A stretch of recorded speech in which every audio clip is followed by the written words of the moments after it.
Polda Kepri tetapkan 7 tersangka dugaan korupsi revitalisasi kolam dermaga Pelabuhan Batu Ampar, Batam.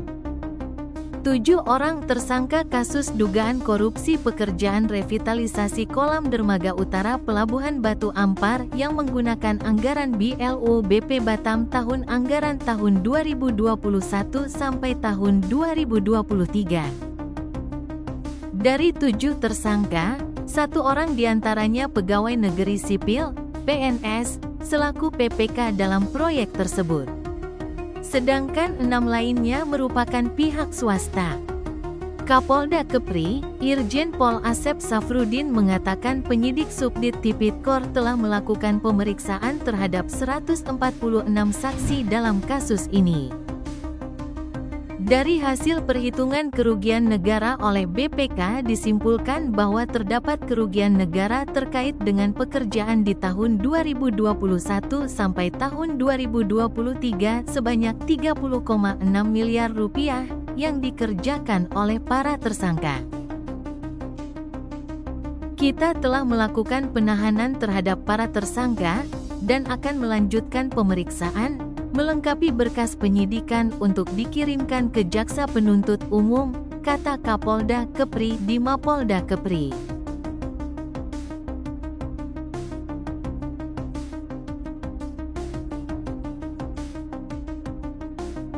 Tersangka penangkapan dan penahanan. Tersangka Saudara AMU selaku PPK, pejabat pembuat komitmen. Saudara Imas selaku kuasa KSO PT MUS, kemudian Saudara YMS selaku komisaris PT ITR, Saudara Asa selaku dirut PT MUS, kemudian Saudara AH selaku dirut PT DRB, Saudara IRS selaku direktur PT TOJ, dan Saudara NFU selaku bagian dari penyedia PT MUS, PT DRB, PT ITR, kemudian KSO.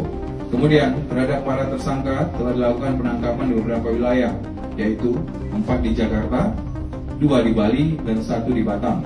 Kemudian para tersangka sudah ditahan di rutan Polda Kepri dengan kerugian sebesar 30.605.457.504,10.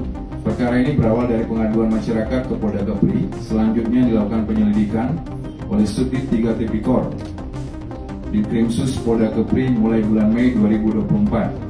Kemudian dilakukan gelar perkara dan dinaikkan statusnya ke penyidikan. Tersangka IMA selaku menerima kuasa KSO dari penyedia dan selaku kepala cabang PT MUS tidak melaksanakan pekerjaan sebagaimana kontrak karena di dalam laporan pekerjaan dilakukan markup volume dan membuat laporan fiktif volume atau pengerukan dan pasangan batu kosong. Yang kedua, tersangka IMS komisaris PT ITR sebagai penyedia tidak melaksanakan pekerjaan sebagaimana kontrak, namun terhadap uang pekerjaan dikelola dan dikendalikan oleh TSK IMS yang mana ditemukan uang sebagian untuk kepentingan pribadi.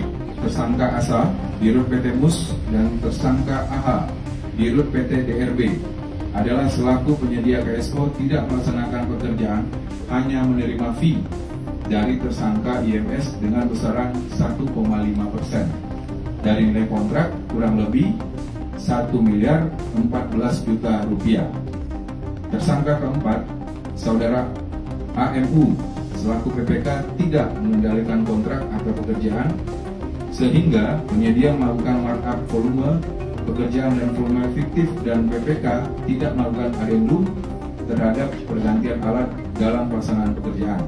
Tersangka IRS selaku konsultan perencana memberikan data rahasia kepada calon penyedia MUS KSO melalui TSK lainnya Saudara NFU, dan atas hal itu menerima imbalan uang dari tersangka Saudara YMS kurang lebih sebesar 500 juta rupiah. Kemudian tersangka MFU menggunakan data yang diberikan oleh konsultan perencana untuk mengikuti lelang pekerjaan revitalisasi dermaga utara Pelabuhan Terminal Batu Ampar, Batam